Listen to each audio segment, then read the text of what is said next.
Erev Tov Rabotai, we're continuing with our Mishna Yomi, Masechet Challah. We're up to the final Mishnah in Masechet Challah, chapter 4, Mishnah Yud Aleph. This Mishnah records other incidents where the sages of Eretz Yisrael rejected Kohanic gifts.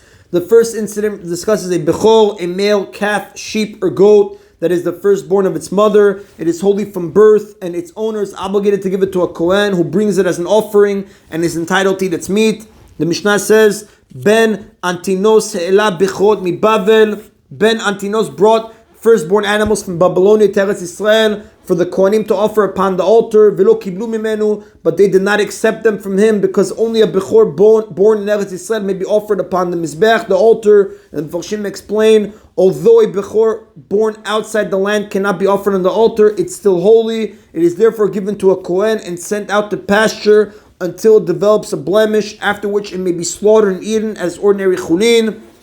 But in this case, they did not accept it to offer in the Mizbech because it wasn't born in Eretz Yisrael. The Mishnah continues now, quoting an incident involving Bikurim. Yosef Kohen evi bikuei yain v'shemen v'lo kiblu mimenu. Yosef the Kohen brought his first ripening grapes and olives that grew in Eretz Yisrael as Bikurim in the form of wine and oil. V'lo kiblu mimenu, but they did not accept them from him, since the fruits themselves must be brought as Bikurim, not their juice. The Chachamim based their rejection on the Pasukim and Sefer Dvarim, chapter 26, Pasuk 2, which states that Bikurim are to be brought from the first of every fruit of the ground, implying that the Bikurim ceremony may be performed only with the fruit itself, not with the juice extracted from it.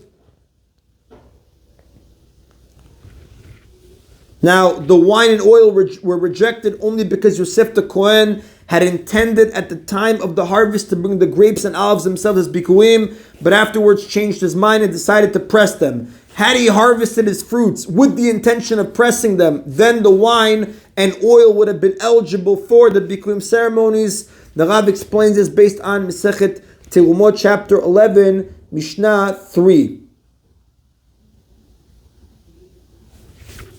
Right, the Rav says, if he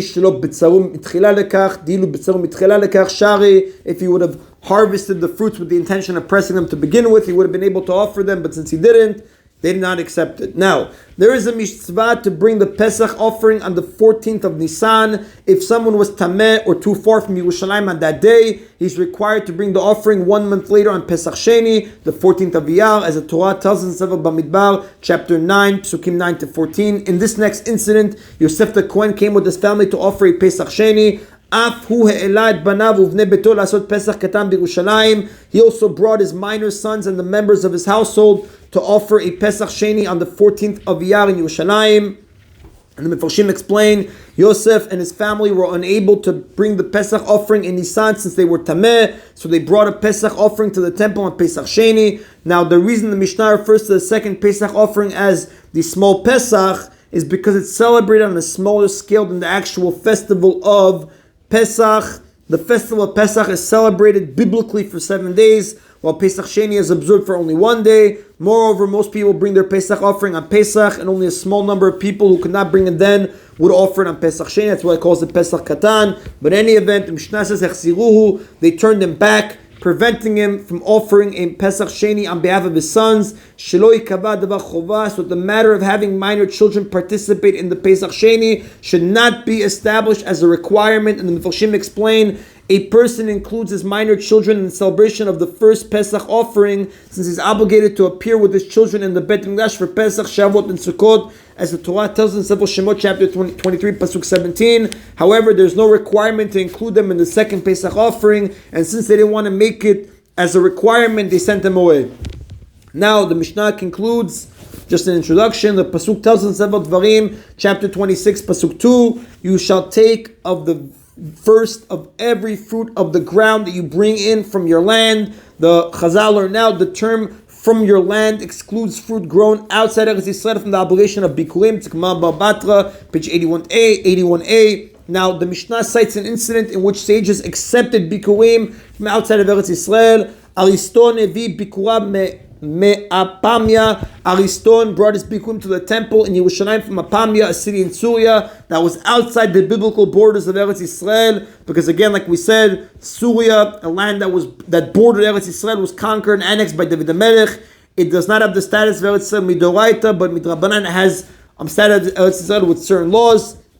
The Mishnah says, "V'kiblu mimenu." They accepted the bikurim from him and performed the bikurim ceremony in the temple, even though bikurim are not brought from lands outside of Eretz Yisrael. Mitnei shamru, because the sages said, "Hakoneh b'Suria kikoneh b'farvar b'Yerushalayim." One who purchases land in Syria is like one who purchases land in the very outskirts of Yerushalayim, meaning the sages decreed that bikurim must be brought from produce grown in Syria, just as it must be brought from produce grown in the outskirts of Yerushalayim. Even though they did not require or permit that bikurim be brought from other lands, the sages decreed that bikurim be brought from Syria because it has the rabbinic status of Eretz Yisrael. That is in Rabotai of Perek Dal Mishnah Yud Aleph, and that is in Rabotai of Mishnayot Mesechet Challah. Chazak u'baruch, Chazak ve'ematz. We begin now Mishnayot Mesechet Orlah. As an introduction, the Torah says in Sefer Vayikra, chapter 19, Psukim 23 to 25, V'chi tavo la'aretz, when you shall come to the land, untatem kol etz ma'achal, and you shall plant any food tree, v'araltem orlato et piryo shalosh shanim, yelechem arelim, lo ya'achel, right? V'araltem orlato et piryo shalosh shanim, yelechem arelim, lo ya'achel. You shall treat as closed its orlah, its fruit, for 3 years it shall be closed for you. Ubashana revi'it, and in the 4th year, yekol piryo kodesh hilulim laHashem, all its fruit shall be sanctified to praise Hashem. Ubashana chamishit, and in the 5th year, tuchlu et piryo, you may eat its fruits. Leosif lachem tevuato ani Hashem Elohechem, so that it will increase its crop for you. I am Hashem, your God.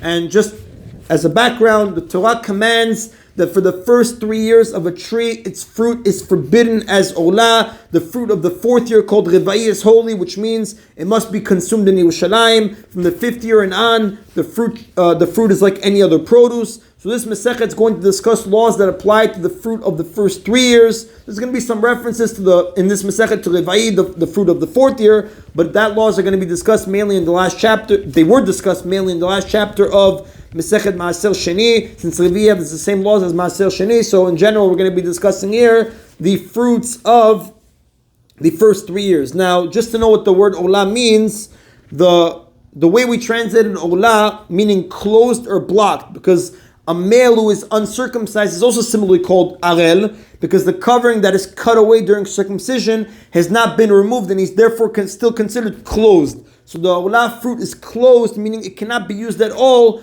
neither as food nor for any other purpose.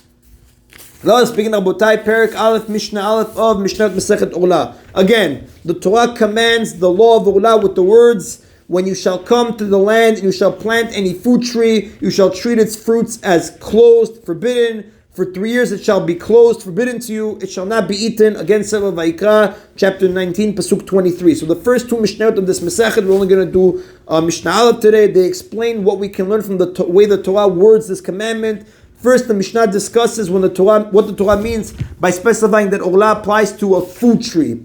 Hanotea lisyag ulkorot. If someone plants a fruit tree to be part of a fence or to use its wood for beams, in either case, the planter's main intent is not to grow fruit. Patur min ha'orlah, is exempt from the law of Orlah, and one may eat the fruit of that tree even during the first 3 years, because the Torah states that Orlah applies to any food tree. A fruit tree that is planted for a purpose other than fruit is not considered a food tree, so its fruit does not become Orlah. Rabbi Yossi says, Afilu amar ha'pinimi lemachal v'achitzon lisyag, ha'pinimi chayav v'achitzon patur. Even if he said when he planted the tree, I will use the part that faces the inside of my property for food, and the part that faces the outside for a fence. The fruit that grows from the part facing the inside is subject to Orlah, but the fruit that grows from the part facing the outside is exempt from Orlah. And the Mefarshim explain, the part facing the inside was intended for fruit, so it's subject to Orlah. The part facing the outside was not intended for fruit, so it's not subject to Orlah. And according to Rabbi Yossi, even though it's all one tree, and part of it is a food tree planted for its fruit, the part that was not intended for its fruit is exempt from Orlah. And the Rav tells us, the halacha does not follow Rabbi Yossi. That is in Rabotai of today's Mishna Yomi. Again, Chazak Ubach, and concluding Masechet Challah. We should go Mechail and Chayil. Baruch Adonai Leolam. Amen v'amen.